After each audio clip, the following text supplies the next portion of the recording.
The Ring at the Door, narrated and written by Aindre Reece-Sheerin, 14 January 2016.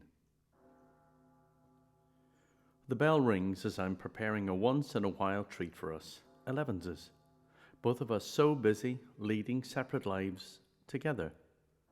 I dry my hands, turn the oven down low in case it's someone who talks a lot.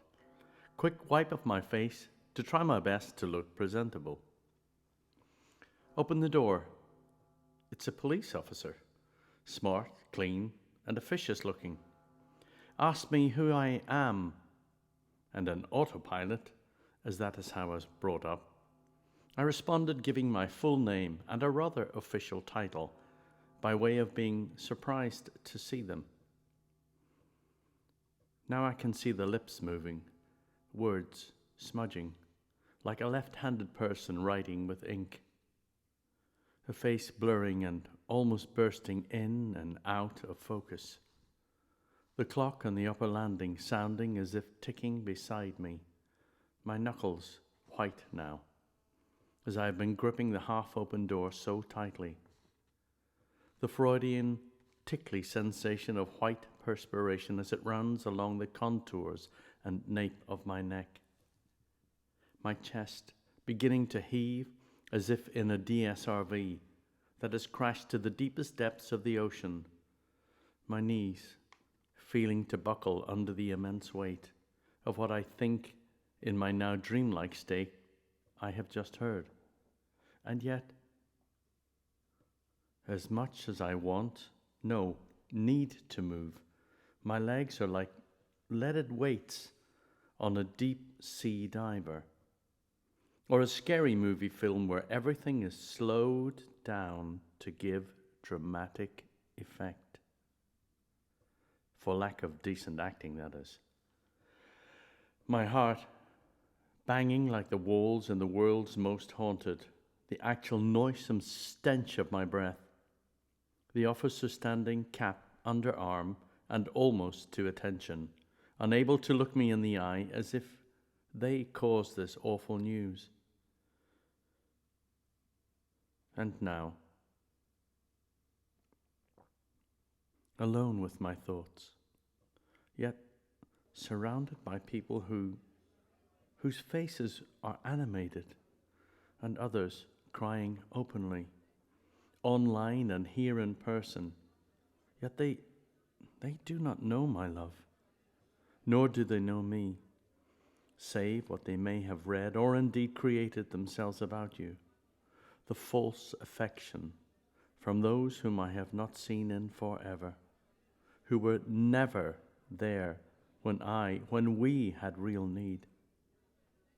The inability to feel anything, and yet it is there.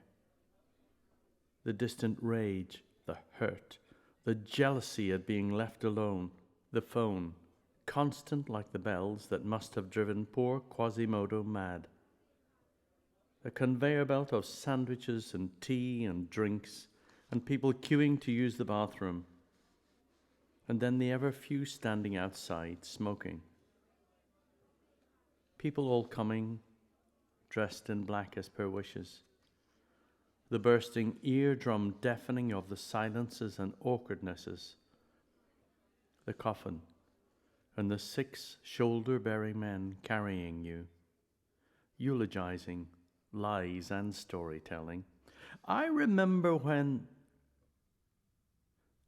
The deep sense now of sorrow at being unable to say goodbye or I love you, with meaning just one last time, the formalities and blessings, the mark of one who mattered in their community.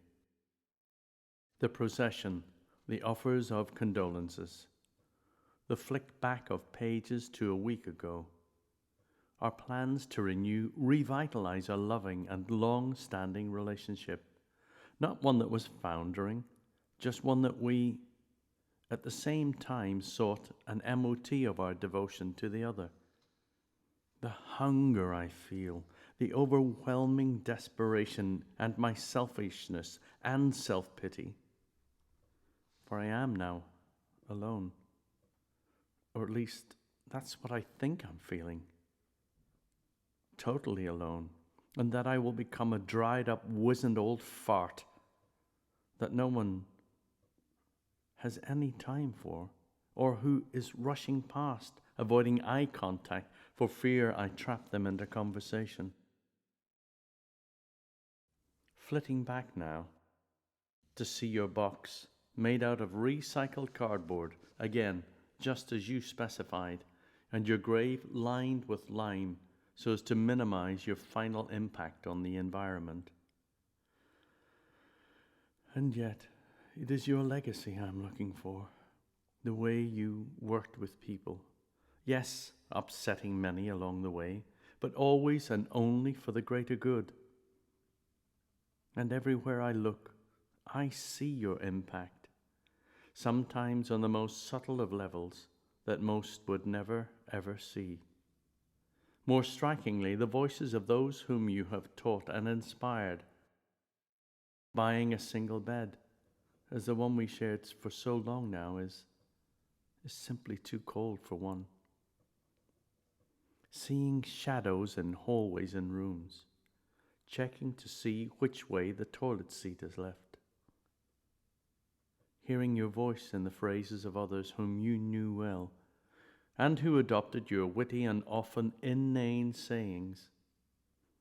The anger, tangible and palpable at times, that courses my veins, and above all of this, the deep, deep resounding adoration and love I hold still for you. Every sinew, every synaptic gap is imbued with thoughts of you. A crinkle in someone's nose reminds me of your unfailing smile. A dried-up petal blowing and whirling like dervishes evokes sense of early summer blooms, blooms that you cultivated and nurtured and would bring with my early morning cuppa. The turn of a head or a wry smile and quick-witted answer from even complete strangers, and I think they all must know you. The waking and the sleeplessness, thinking this is still not possible. Simply, it cannot be true. All you did was go to the shop for some fresh milk. Immaculate as always, even in mere casuals on a day off. But you never came back. Why? Please, tell me why.